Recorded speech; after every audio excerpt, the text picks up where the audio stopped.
республикалық акцияға қатысып, музейдің территориясын тазартып, бұған біздің жастар ресурсы қарайтын жастардың қауымы келіп, өздері атсалысып жатыр.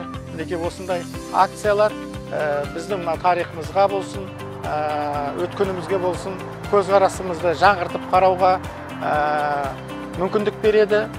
Сондықтан болашақта осы мысалы музей бұл үлкен тәрбие орны, үлкен жаңағы тарихи жадымызды сақтаудың орны болып қала бермек.